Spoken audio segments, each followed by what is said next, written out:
ਯਾਨੀ ਚਪਾਲ ਰਾਂਝੇ ਨਾਲ ਮੁਖਾਤਬ ਹੁੰਦਾ ਜਦੋਂ ਰੰਗ ਪੁਰ ਖੇੜਿਆਂ ਦੇ ਲੱਗਾ ਨਾ ਬੜਨ ਤੇ ਅਯਾਲੀ ਨਾਲ ਮੁਲਾਕਾਤ ਹੋਈ।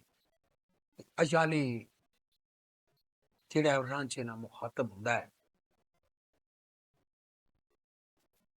ਪਾਲੀ ਆਖਦਾ ਫਕਰ ਨਾ ਝੂਠ ਬੋਲਣਾ, ਫਕਰ ਸੋਈ ਜੋ ਝੂਠ ਨੂੰ ਮਾਰ ਦੇ ਜੀ ਬਣੇ ਫਕਰ ਦੇ ਇਤਨਾ ਉਹ ਝੂਠ ਬੋਲੇ। ਝੂਠ ਧਰਮ ਈਮਾਨ ਨੂੰ ਸਾੜ ਦੇ ਜੀ।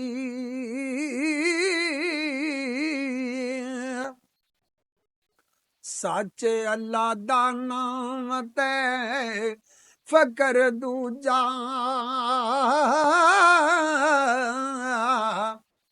ਹੋਰ ਝੂਠ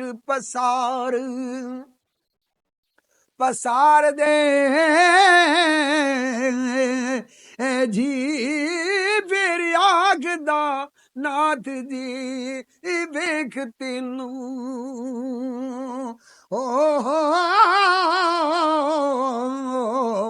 ਅਸੀਂ ਚਾਲ ਤੇ ਢੋਲ ਚਤਾਰ ਦੇ ਜੀ।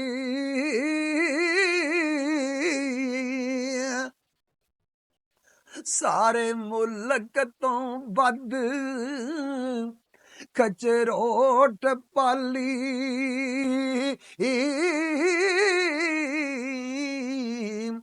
ਤੇ ਟੁਰਦੇ ਫਿਰਦੇ ਭੇਡਾਂ ਨੂੰ ਚਾਰ ਦੇ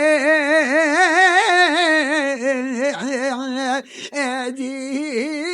ਨੋ ਹਿੱਸੇ ਕਜਰੋਟ ਵਿੱਚ ਪਾਲੀਆਂ ਦੀ, ਤੇ ਦਸਵਾਂ ਹਿੱਸਾ ਵਿੱਚ ਸੁਨਸਾਰ ਦੇ ਜੀ। ਉਹ ਤੂੰ ਤੇ ਚਾਕ ਸਿਆਲਾਂ ਦਾ ਨਾਮ ਤੀਦੂ ਛੱਡ ਖੱਚਰ ਪੋਗਲ ਹੰਜਾਰ ਦੇ ਜੀ। ਮੈਂ ਚੂਚ ਕੇ ਦੀਆਂ ਜਦੋਂ ਚਾਰਦਾ ਸਈ, ਤੇ ਜੱਟੀ ਮਾਨ ਦਾ ਸੇ ਵਿੱਚ ਬਾਰ ਦੇ ਜੀ।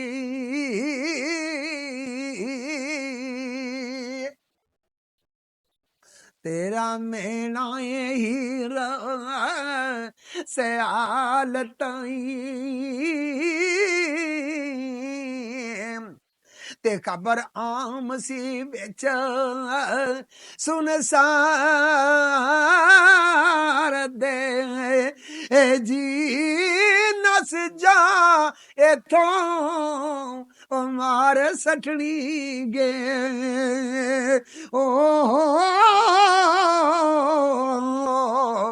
ਤੇ ਕਿਹੜੇ ਸੱਚ ਤੇ ਝੂਠ ਨਾ ਤਾਰ ਦੇ ਜੀ।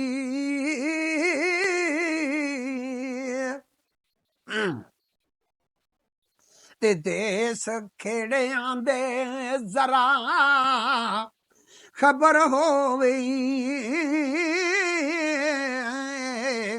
ਜਾਨ ਤਖਤ ਹਜ਼ਾਰੇ ਨੂੰ ਮਾਰ ਦੇ ਜੀ।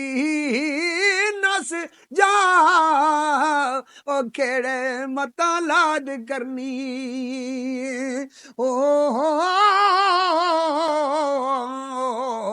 ਤੇ ਪਿਆਦੇ ਬਨ ਲੈ ਜਾਣ ਸਰਕਾਰ ਦੇ ਜੀ।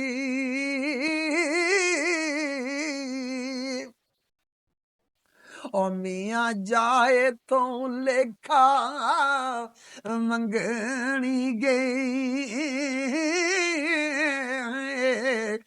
ਵਿੱਚ ਰੋਜ਼ ਸ਼ਾਬ ਸ਼ਮਾਰ ਦੇ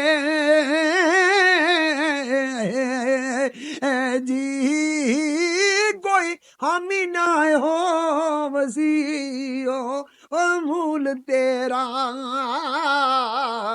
ते नफसो नफसी पे सब पुकार दे जी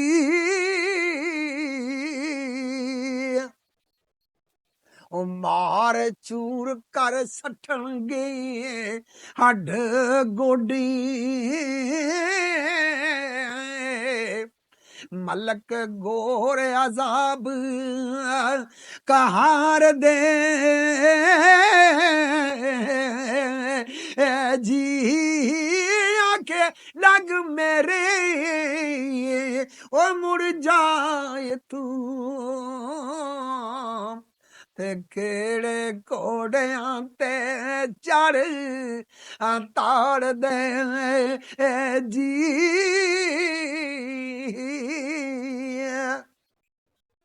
ते जिस वक्त खबर होवे खेड़ियां नू